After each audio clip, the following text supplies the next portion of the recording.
बच्चों, आज एक नया टॉपिक हम लोग ले रहे हैं और वो टॉपिक है राष्ट्रकूट राजवंश। क्लियर? तो इसमें हम लोगों को पहली बात क्या जानना है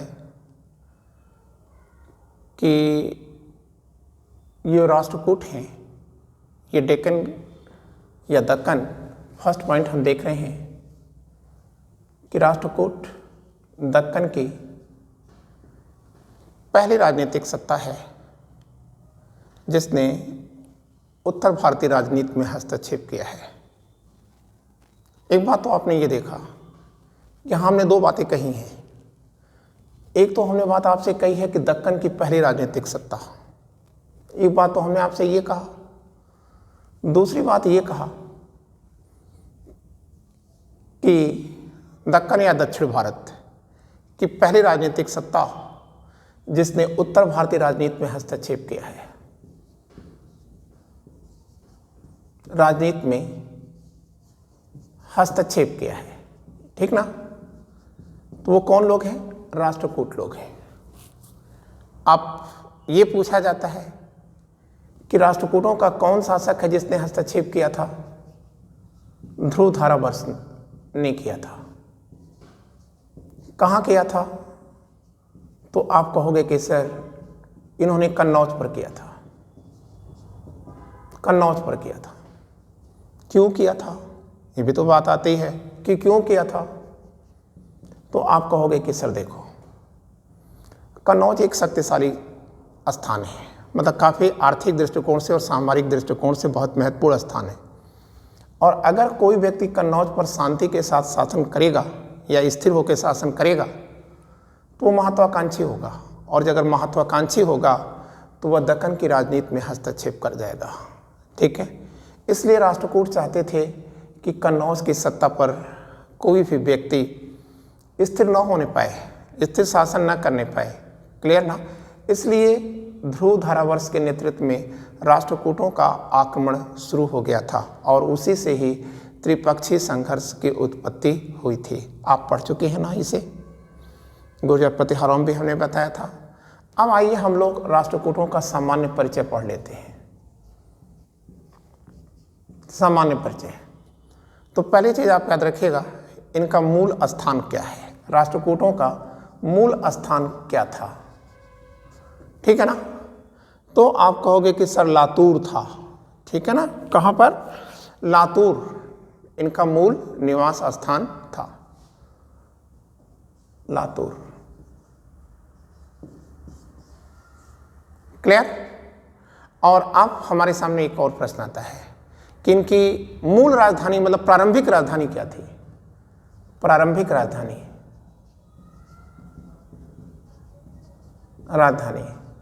तो आप इसे याद रखिएगा कि इनकी जो प्रारंभिक राजधानी है वो मयूर खिंदी है। ठीक है, मयूर खिंदी इनकी राजधानी थी। बाद में ये राजधानी कहाँ चली जाएगी? ठीक है, तो बाद में आप कह सकते हैं कि यह अमोघवर्ष ने, राष्ट्रकूट शासक अमोघवर्ष हैं और ये मान्यखेत बनाएंगे। मान्यखेत, ये मान्यखेत कहाँ है? तो आप कहोगे कि सर ये हैदराबाद के पास है। ठीक है ना? तो यहाँ पर ये इनकी बाद की राजधानी है। प्रारंभिक राजधानी इनकी मयूर खिंदी थी, खिंदी, और दूसरी है मान्यखेत। ठीक है, और दूसरी राजधानी ही इनकी अंतिम राजधानी भी होगी। क्लियर? और अब इनका जीवन कहाँ से शुरू होता है? तो आप कहेंगे कि सर मतलब इनका स्तर क्या है, प्रारंभिक स्थिति क्या है इनकी, प्रारंभिक स्थिति। तो आप कह देना कि सर कल्याणी के चालुक्यों के ये शासक सामंत थे। कल्याणी के जो चालुक्य थे उन्हीं के यह सामंत थे। ठीक है ना? लेकिन प्यारे बच्चों, एक बात याद रखिएगा कि ये जिसके सामंत थे ना, जिसके ये सामंत थे, ठीक है, और इसी चालुक्यों के विरुद्ध, मतलब चालुक्यों के सामंत थे, इसी चालुक्यों को के विरुद्ध बगावत करके इन्होंने एक स्वतंत्र राजवंश स्थापित किया था। लेकिन बच्चों याद रखना कि जो राष्ट्रकूटों का अंत होगा वह चालुक्यों के कारण होगा और पुनः ये चालुक्यों के सामंत बन करके रह जाएंगे। ठीक है, मतलब जहाँ से चले वहीं पर यह समाप्त हो जाएंगे। मतलब राष्ट्रकूटों का अंतिम शासक है कर्क सेकंड। राष्ट्रकूटों का अंतिम शासक है कौन? कर्क सेकंड। और कर्क सेकंड पर क्या होगा? तैल का आक्रमण होगा। चालुक्य शासक, कल्याणी के चालुक्य शासक तैल या तैलप का आक्रमण होगा। कर्क सेकंड हार जाएगा और इसी के साथ राष्ट्रकूटों का चालुक्य राज में पुनः क्या हो जाएगा? ठीक है, विलय हो जाएगा। अब हमको एक चीज जानना है कि राष्ट्रकूटों का संस्थापक कौन है। तो आप बता देना कि सर राष्ट्रकूटों के संस्थापक दंतिदुर्ग हैं। ठीक है, राष्ट्रकूटों के संस्थापक कौन है? दंतिदुर्ग हैं। क्लियर? अब हम आपको एक पॉइंट देने जा रहे हैं, वो पॉइंट आपको ध्यान देना है। क्या पॉइंट ध्यान देना है आपको? पॉइंट ये ध्यान देना है कि हम एक उत्सव की बात करने जा रहे हैं। आप लिख लीजिएगा, उत्सव मतलब क्या इन्होंने उत्सव किया है। तो अभी हम लोग देखते हैं उत्सव के बारे में।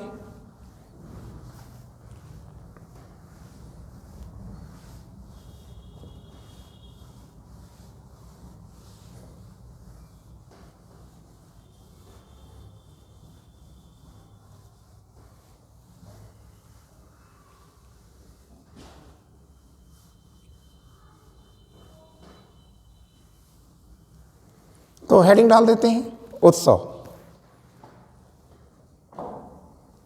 ठीक है, तो आइए डालते हैं हेडिंग उत्सव। तो बच्चों एक उत्सव हम लाने जा रहे हैं, हृदय गरबा धान उत्सव। हृदय गरबा धान, ये क्या है यार? आप कहेंगे राष्ट्रकूटों द्वारा मनाया जाने वाला एक उत्सव है। ठीक है, और ये किसने मनाया था? आप कहेंगे दंतिदुर्ग ने मनाया था। ठीक है, और यही उत्सव है जिसमें मालवा के प्रतिहार, मालवा के प्रतिहार नहीं यार, परमार, मालवा के परमार। ठीक है, ये क्या रहे हैं? आप कहेंगे कि इन्होंने भी द्वारपाल का कार्य किया है और गुर्जर प्रतिहारों ने भी द्वारपाल का कार्य किया था। ठीक है, मुख्यतः आप याद रखिएगा ये है। ठीक है, इसको हम हटा ही देते हैं। ठीक है, क्योंकि क्वेश्चन आपसे पूछ देगा और आप यहां गड़बड़ी कर सकते हैं। तो मालवा के जो गुर्जर प्रतिहार हैं वह इस हृदय गर्भाधान जो उत्सव मना रहे हैं राष्ट्रकूट, उसमें ये द्वारपाल का कार्य करते हैं। ठीक है ना? अब हमको एक चीज और देखना है, दशावतार मंदिर, दशावतार मंदिर। क्लियर? तो आप मंदिर, इसे आप याद रखिएगा। हम केवल वही चीजें आपसे पढ़ाएंगे या बात करेंगे जिसको आपके एग्जामिनेशन से मतलब है। तो दशावतार मंदिर किसने बनाया था? दंतिदुर्ग ने बनाया था। कहाँ बनाया है ये दशावतार मंदिर? आप कहेंगे कि सर एलोरा में बनाया था, एलोरा में बनाया था। ठीक है ना? और अगर आपसे पूछा जाता है कि अगला इनका क्या महत्वपूर्ण कार्य है, तो आप कहेंगे कि सर ठीक है, अब हम लोग अगला महत्वपूर्ण पॉइंट नहीं पढ़ते हैं, बल्कि अब हम कहते हैं कि इनके शासक कौन कौन हैं। ठीक है, तो आइए हम लोग देखते हैं इनका जो शासक है कृष्ण प्रथम। हेडिंग डाल देते हैं, क्योंकि महत्वपूर्ण पॉइंट लाने का मतलब था कि आपको हम बहुत ज़्यादा मैटर की तरफ बढ़ा देते हैं, तो वो चीज़ें कोई मतलब नहीं थी। तो आइए हम लोग देखते हैं राष्ट्रकूट वंश का शासक कृष्ण प्रथम। कृष्ण प्रथम का समय क्या है? आप कहेंगे कि सर 758 है, से कब तक है ये? आप कहोगे कि सर 773 ईस्वी तक है। किसका? क्लियर? कृष्ण प्रथम का। अब हमको यहाँ पर क्वेश्चन की बात करना है कि हमसे क्या क्वेश्चन पूछेंगे। तो बच्चों एक तो क्वेश्चन आपसे उपाधि से पूछा जाएगा, ठीक है, कृष्ण प्रथम की उपाधि क्या है। तो ये दो चीजें याद रखना, एक याद रखना शुभ तुंग, तुंग, और दूसरा क्या याद रखोगे? अकाल वर्ष, अकाल वर्ष। ये आपने इनकी दो उपाधियां धारण मतलब लिख दिया। आप कृष्ण प्रथम का निर्माण कार्य आप ये जरूर याद रखिएगा, इन्होंने क्या निर्माण कराया है। तो आप कहेंगे कि सर एलोरा का कैलाश मंदिर, एलोरा का कैलाश मंदिर निर्मित कराया है, कैलाश मंदिर इन्होंने निर्मित कराया है, ठीक है। अब हम थोड़ा सा इस पर प्रकाश डाल देते हैं, ठीक है। तो पहली चीज आप याद रखिएगा, ये है कहाँ, मतलब एलोरा है कहाँ, ठीक है। तो आप कहेंगे महाराष्ट्र के औरंगाबाद जिले में पड़ता है। ये औरंगाबाद जिले का एक गांव है, कौन सा गांव है? आप कहेंगे उसका नाम ही है, ठीक है, एलोरा ग्राम, एलोरा गांव है, और इसी एलोरा गांव में, ठीक है, यह मंदिर है। इस मंदिर का शिलान्यास किसने किया था? तो आप देख रहे हैं कि कृष्ण प्रथम ने ही इस मंदिर का शिलान्यास किया था। लेकिन इस मंदिर की खास बात क्या है यार? कौन सी ऐसी बात है जिसके लिए ये बहुत ज़्यादा प्रसिद्ध है? तो आप कहोगे कि सर एक ही पत्थर को तराश कर यह मंदिर बनाया गया है, ठीक है। एक ही पत्थर को तराश करके यह मंदिर बनाया गया। आप कल्पना कर सकते हैं, एक ही पत्थर को तराश कर इतना ऊंचा मंदिर विश्व में कोई नहीं है, ठीक है। और बच्चों ये है कहाँ? आप कहेंगे कि सर एलोरा की 16वीं गुफा में ही है कैलाश मंदिर, 16वीं गुफा में है। क्लियर हो गया? अब आगे हम लोग चलते हैं। यहीं पर हमने अभी पढ़ा था दशावतार मंदिर, जिसको दंती दुर्ग का था, और उसमें इसके पहले हम लोग पढ़ रहे थे, जिसको हमने कहा था कि अभी रहने देते हैं। तो दशावतार मंदिर किसका था? तो हम लोगों ने चर्चा किया था कि सर ये दंती दुर्ग का है, और इसमें विष्णु के 10 अवतारों का विवरण दिया गया है। क्लियर? और अब हम लोग एक चीज़ और ध्यान रखते हैं, अगला पॉइंट देखते हैं, गोविंद सेकंड। तो ये जो गोविंद सेकंड है, इनका टाइम पीरियड क्या है? 73 से 780 कर लीजिए, 73 से 780 ईस्वी तक है इनका टाइम पीरियड हो गया। अब मेन मैटर आता है, इसमें कुछ मैटर है नहीं, बस केवल इनकी उपाधि को पढ़ना है, ठीक है। गोविंद सेकंड की उपाधि, इसमें कोई मैटर नहीं है, आप अनावश्यक मैटर के बारे में न जाएं, ठीक है। इनकी 2 उपाधियां याद रखिएगा, ठीक है। वैसे तो एक ही उपाधि इनकी प्रमाणित है, प्रभूति वर्ष विक्रमालोक, ठीक है, प्रभूत वर्ष। एक तो आप ही याद रखिएगा, दूसरा है विक्रमालोक। क्लियर हो गया? और इसके अंदर बच्चों अब मैटर प्राप्त नहीं है, ठीक है। अब अगला है ध्रुव, राष्ट्रकूट शासक ध्रुव की हम बात करने जा रहे हैं आपसे। तो आइए देखते हैं ध्रुव। ध्रुव का जो समय है वो लिख देते हैं, 13 साल है इनका समय, 780 से 13 साल मतलब 793 ईस्वी तक। अब इनकी उपाधि हम लोग पहले पढ़ लेते हैं। तो इनकी जो उपाधि है ये है धारावर्ष की, धारावर्ष की मतलब ध्रुव धारावर्ष। फिर क्या है? श्री वल्लभ है, श्री वल्लभ है, ठीक है। और क्या है? निरुपम है, निरुपम। और क्या है? आप कहेंगे काली वल्लभ है, काली वल्लभ, ये इनकी टाइटल है। और ये भी आप जानते हैं कि ध्रुव ने ही कन्नौज के प्रश्न पर त्रिपक्षीय संघर्ष को शुरू किया था और हमने आपको इसे बता रखा है। ठीक है, अब ये देखिए सत्ता का संघर्ष, सत्ता का संघर्ष। तो बच्चों आप याद रखिएगा सत्ता का संघर्ष किसके बीच हो रहा है, तो आप कहेंगे ध्रुव के दो बेटों के बीच हो रहा है। ध्रुव के दो बेटों के बीच हो रहा है, मतलब ध्रुव धारावर्ष मर गए तो उनके दो बेटे हैं वो आपस में लड़ रहे हैं। एक है गोविंद थर्ड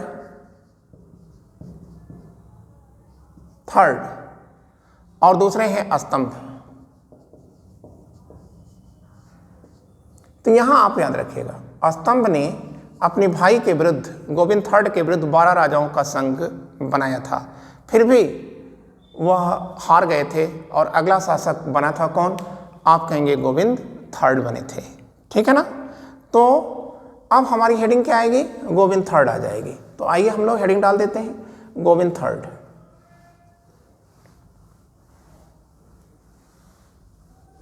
तो हेडिंग डालते हैं गोविंद थर्ड।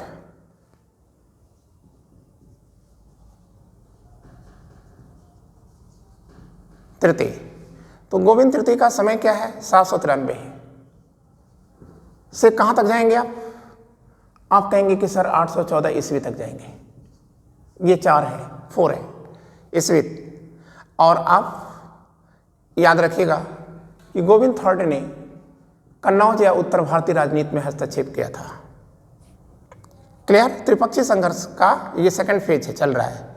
तो सेकंड फेज गोविंद थर्ड ने लड़ा है त्रिपक्षीय संघर्ष का। तो कन्नौज पर जब इन्होंने अटैक किया तो वहां पर शासक कौन था, नागभट्ट सेकंड। तो इन्होंने नागभट्ट सेकंड को पराजित किया था। और कोई अचीवमेंट नहीं सर, कोई अचीवमेंट नहीं। अब कहेंगे अमोघ वर्ष, अगले शासक हैं अमोघ वर्ष। तो आइए हम लोग देखते हैं अमोघ वर्ष। ठीक है, तो अमोघ वर्ष का जो टाइम होगा वह कितना है, बहुत लंबा समय है। 814 से लेकर ये कहाँ तक आएंगे, तो आप कहोगे कि सर बहुत लंबा जाएगा, ये 878 तक जाएगा, 78 ईस्वी तक जाएगा अमोघ वर्ष का टाइम। इनकी उपाधि आप याद रखिएगा, उपाधि इनकी क्या है, तो आप कहोगे कि सर इनकी उपाधि है नृपतुंग। नृपतुंग है, और क्या है, महाराजा संड है, महाराजा संड। ठीक है, कि इन्होंने टाइटल को धारण किया था। और वीर नारायण तथा अतिशय धवल, वीर नारायण और अतिशय धवल की टाइटल को भी इन्होंने धारण किया था। क्लियर है। और अब इनका कार्य क्या है, तो बच्चों इन्होंने अपनी राजधानी को कहाँ बदल दिया। ठीक है, तो अभी हमने आपसे कहा था कि मयूरखिंडी इनकी राजधानी थी, और अब ये कहाँ ला रहे हैं राजधानी को, मानेखेत ला रहे हैं। ठीक है, पढ़ चुके हैं आप, मानेखेत ला दिया। ठीक है, फिर आप याद रखिएगा ये है बहुत अच्छे विद्वान भी हैं, साहित्यकार भी हैं। ठीक है, और कविराज मार्ग इनकी प्रसिद्ध साहित्य है। कविराज मार्ग क्या है, इनकी किताब है। किस भाषा में लिखी गई है, आप कहेंगे कि सर यह कन्नड़ भाषा में लिखी गई है। ठीक है, और एक बात आप याद रखिएगा, इतना सब कुछ होने के बाद यह अंधभक्त थे यार, धार्मिक दृष्टिकोण से ये क्या है, अंधभक्त हैं। आप कैसे कह दिए अंधभक्त हैं, तो आप कह दीजिएगा कि सर संजन ताम्रपत्र है, संजन ताम्रपत्र। और संजन ताम्रपत्र में लिखा है कि इन्होंने अपनी अंगुली को, मतलब ये अंगुली को, मतलब फिंगर को काट करके देवी को अर्पित कर दिया था। क्लियर, ये भी आपने जान लिया। तो शायद ये अब आपको बताने की जरूरत नहीं रह गई होगी कि ये अंधभक्त है या नहीं है। ठीक है, अब एक चीज और देखिएगा, अमोघ वर्ष के दरबारी को भी हम लोग जरा पढ़ लेते हैं। ठीक है, क्योंकि क्वेश्चन पूछते रहते हैं, अगर क्वेश्चन ना पूछते तो हम चर्चा ना करते। तो आइए हम लोग देखते हैं दरबारी। तो अमोघ वर्ष के जो दरबारी हैं उनमें कौन कौन है, आप कहोगे कि सर एक तो जिनसेन हो गए। जिनसेन की किताब है आदि पुराण, आदि पुराण इन्होंने लिखा है जिनसेन सर ने। क्लियर। और इसके बाद इनके दरबार में एक और कोई बंदा रहता है, और वो बंदा कौन है, आप कहोगे कि सर महावीराचार्य रहते हैं। महावीराचार्य, वीराचार्य किसके दरबार में रह रहे हैं? तो आप कहोगे कि सर अमोघवर्ष सर के दरबार में रहते हैं। और इनकी किताब क्या है? गणित संग्रह, गणित संग्रह महावीराचार्य की प्रसिद्ध किताब है। ठीक है, और आप याद रखिएगा इनकी इसी विद्वता के कारण संजन ताम्रपत्र में लिखा है, संजन ताम्रपत्र में इनकी तुलना किससे किया गया है? गुप्त शासक चंद्रगुप्त सेकंड या विक्रमादित्य से तुलना किया गया है। और इन्हें कहा गया है कि वह सहसांक जैसे हैं, सहसांक जैसे हैं, क्योंकि इनके दरबार में कौन रहता था? सहसांक या चंद्रगुप्त सेकंड विक्रमादित्य के दरबार में कौन रहता था? तो यार आप बोलना ना, नवरत्न रहते थे। ठीक है, और आप अगली बात याद रखना कि अमोघवर्ष का धर्म आपसे पूछेगा, अमोघवर्ष किस धर्म का था? ठीक है, तो आप कहेंगे कि सर अमोघवर्ष जैनी थे। अमोघवर्ष का धर्म क्या है? तो आप कह देना कि सर वो जैन धर्म के मतावलंबी थे, बस। और अब यहां मैटर नहीं है। अगले शासक है कृष्ण सेकंड। तो कृष्ण सेकंड का टाइम आप क्या लिखोगे? ठीक है, तो आप कहोगे कि सर 878 लिख देंगे।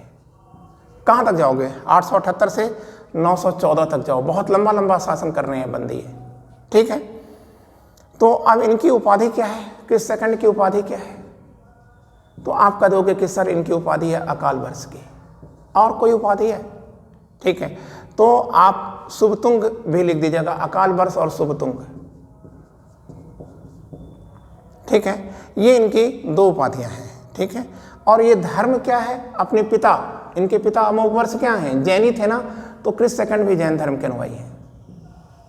ठीक है, और इनका जो राजगुरु है वह कौन है? तो आप कहेंगे कृष्ण सेकंड के राजगुरु ये है गुणचंद्र जैन। गुणचंद्र जैन, आप समझ गए कि ये जैन आचार्य हैं। क्लियर? अब इन्होंने युद्ध कोई लड़ा है? आप कहेंगे यस सर, युद्ध लड़ा है। किसके विरुद्ध लड़ा है? आप कहेंगे गुर्जर प्रतिहार शासक मिहिरभोज। और किसके विरुद्ध युद्ध हुआ? आप कहेंगे कृष्ण सेकंड के बीच हुआ था। इसका परिणाम क्या आएगा? आप कहोगे कि सर इसमें कृष्ण सेकंड हार जाएंगे। लेकिन बेगुआ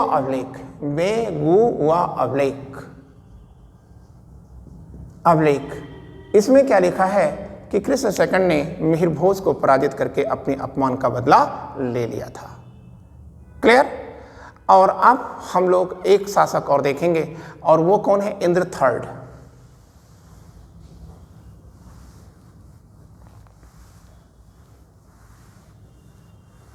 तो आइए हम लोग अगली हेडिंग डालते हैं, इंद्र थर्ड, राष्ट्रकूट शासक इंद्र थर्ड, इंद्र तृतीय। इंद्र तृतीय, तो इंद्र तृतीय का टाइम हम लोग कहाँ लाएंगे? थोड़ा टाइम कम है इनका, 914 से, और कहाँ तक जा रहे हैं ये? 922 ईस्वी तक ये आ रहे हैं। इंद्र थर्ड का ये टाइम पीरियड है। अब इनकी उपाधि क्या है? इंद्र थर्ड की उपाधि क्या है? ठीक है, तो बच्चों इनकी जो उपाधि है वो बड़ी उपाधि है। एक तो है इनकी उपाधि नित्य वर्ष की, नित्य वर्ष। दूसरी इनकी उपाधि क्या है? आप कहेंगे कीर्ति नारायण की है, नारायण की। और एक इनकी उपाधि और है, वो है राजमार्तंड की, राजमार्तंड की, राजमार्तंड। ये इनकी उपाधियां हैं। ठीक है, और इनका युद्ध क्या है? आप कहेंगे कि सर कन्नौज आक्रमण है। कन्नौज पर इन्होंने आक्रमण किया था। तो कन्नौज का शासक कौन था? महिपाल। महिपाल क्या होगा? हारेगा, और महिपाल हार करके भाग जाएगा। ठीक है, बाद में महिपाल को चंदेलों के द्वारा या चंदेलों के सहयोग से सत्तासीन ये होगा। ठीक है ना। और अब हमारे सामने अगला शासक आएगा कृष्ण थर्ड, कृष्ण तृतीय आ गए। तो कृष्ण तृतीय का जो टाइम है वो हम लोग देखते हैं 939 से 969, 939 से 969। ठीक है ना, ये टाइम आया। लेकिन आप एक चीज देखिए कि ये 39 है, ये 22 है। ठीक है, तो इस बीच में कौन शासक, कुछ लोग शासक हुए, तो आप कहेंगे कि यस सर, इंद्र तृतीय और कृष्ण तृतीय के बीच में, ठीक है, अमोघवर्ष सेकंड तथा गोविंद फोर्थ ने शासन किया था। मतलब 922 से और 939 के बीच किसने, ठीक है, अमोघवर्ष सेकंड और गोविंद फोर्थ ने शासन किया था। आप कहेंगे ये मैटर नहीं दिया, आप कहेंगे कि ये जरूरत नहीं है, ठीक है, मैटर है ही नहीं तो हम देंगे कहाँ से, ठीक है। और अब हम लोग देखते हैं कि जो कृष्ण थर्ड हैं इनके काल की घटनाएं क्या क्या है।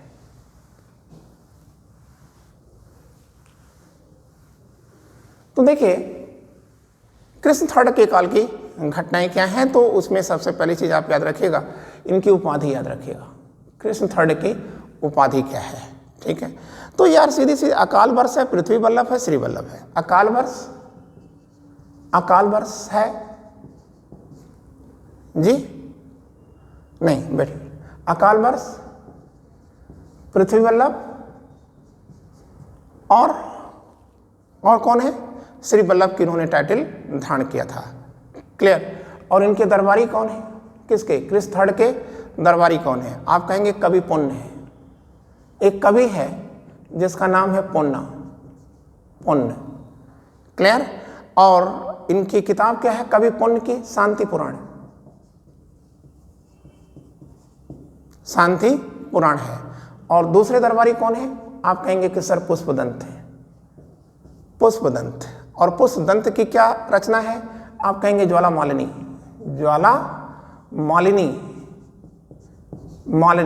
ये इनकी कृति है, क्लियर बच्चों। और कोई मैटर प्राप्त नहीं। अब हम लोग देखेंगे खोटिग। तो खोटिग का टाइम क्या लिखेंगे आप, 969 to 979, 10 साल लगभग है, 969 to 979। और इनके ऊपर, ठीक है, परमार शासक सीएक सेकंड का आक्रमण हो रहा है। परमार शासक हैं सीएक सेकंड, तो सीएक सेकंड ने आक्रमण करके राजधानी मानखेत को जलाकर नष्ट कर दिया था, ठीक है, और अपनी स्वतंत्रता की घोषणा कर दिया था। और इसी के साथ परमार एक स्वतंत्र सत्ता के रूप में स्थापित हुए थे, ठीक है। और कर्क हैं, कर्क सेकंड, और कर्क सेकंड का जो टाइम है वो नहीं ये गलत हो गया, 972 है, ये 969 to 972। कर्क सेकंड का समय है 972 से कहाँ तक, 974 तक है, ठीक है। और इनके ऊपर कौन आक्रमण करेगा, तो आप कहेंगे कि सर चालुक्य, कल्याणी के चालुक्य शासक, अभी हमने शुरू में ही बता दिया था चालुक्य शासक कौन है, तो हमने कहा था तैल या तैलभ सेकंड है। इन्होंने ही कर्क को पराजित कर लिया, और पराजित करने के बाद क्या कर दिया था, आप कह देंगे कि सर इसको इन्होंने चालुक्य राज में विलीन कर लिया। अभी हमने कहा था कि चालुक्यों के विरोध में यह खड़े हुए थे और पुनः चालुक्यों में ही यह विलीन हो गए। बच्चों एक मैटर हमसे और पूछते रहते हैं, राष्ट्रकूटों के अभिलेख कौन कौन हैं, कूटों के अभिलेख, बस आपको यही मैटर याद रखना है, क्लियर। तो आप याद रखिएगा, एक है एलोरा अभिलेख है, ठीक है ना, और सामंतगढ़ अभिलेख, एलोरा प्लस कर दीजिए, सामंतगढ़ अभिलेख। ये किसका है, आप कहोगे कि सर ये दंती दुर्ग का है, खत्म। और दूसरा है राधनपुर और बनी डिढोरी, राधनपुर ध्यान दीजिएगा, राधनपुर बनी डिढोरी, राधनपुर ताम्रपत्र है ये, और क्या है बनी ढिढोरी है, बनी ढिढोरी, ये किसका है, आप कहोगे कि सर ये तो गोविंद सेकंड का है, ठीक है। राधनपुर और बनी ढिढोरी अभिलेख, राधनपुर ताम्रपत्र, बनी ढिढोरी, और एक और है यार बड़ौदा, ठीक है ना, ये किसके हैं, ये गोविंद सेकंड के हैं। लेकिन बच्चों संजन है, संजन ताम्रपत्र है और यह किसका है? आप कहोगे कि सर यह तो अमोघ वर्ष का है, अमोघ वर्ष का है। क्लियर? और अब आप याद रखिएगा संगली किसका है? संगली, एक तो संगली हो गया, संगली के साथ काम्बे भी आता है। संगली और काम्बे अभिलेख यह गोविंद फोर्थ का है, गोविंद फोर्थ का है। और कोल्हापुर देवली अभिलेख, कोल्हापुर 1 और देवली 2, ये दोनों अभिलेख किसके हैं सर? कोल्हापुर और देवली ये किसके अभिलेख हैं? आप कहोगे कि सर ये कृष्ण थर्ड के हैं। क्लियर? और बच्चों आप याद रखिएगा राष्ट्रकूटों का जो सबसे बड़ा योगदान है वो है एलोरा। ठीक है, एलोरा में जो इनके मंदिर बने हैं, एलोरा की जो गुफाएं बनी हैं, ठीक है, यह इनके लिए महत्वपूर्ण है। और ये भी आपसे पूछ देगा कि एलिफेंटा भी इनकी देन है, तो आप कहेंगे कुछ आप चाहें तो आप लिख लीजिएगा एलिफेंटा की गुफाएं। तो एलिफेंटा की गुफाएं कहाँ हैं? आप कहेंगे कि सर धारापुरी में है, या पुराना नाम है धारापुरी, एलिफेंटा। एलोरा और एलिफेंटा की गुफाएं किसकी हैं? राष्ट्रकूटों की हैं। तो एलिफेंटा का प्राचीन नाम क्या है? आप कहेंगे धारापुरी है। धारापुरी किसी की राजधानी थी क्या? आप कहेंगे यस सर, कोंकण के मौर्यों की राजधानी थी।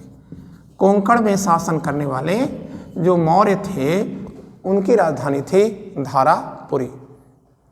और राष्ट्रकूटों ने यहीं पर कुछ मंदिर बनाए हैं। कौन कौन से मंदिर बनाए हैं आप उसे याद रखिएगा। एक तो है अर्धनारीश्वरम, अर्धनारीश्वर। दूसरा कौन सा मंदिर है? आप कह दोगे सर कल्याण सुंदरम, कल्याण सुंदरम। और कोई है? आप कहेंगे रावण द्वारा कैलाश पर्वत को उठाना, मतलब जो रावण है लंका का जो शासक था, सीता का अपहरणकर्ता, रावण द्वारा कैलाश पर्वत को उठाना,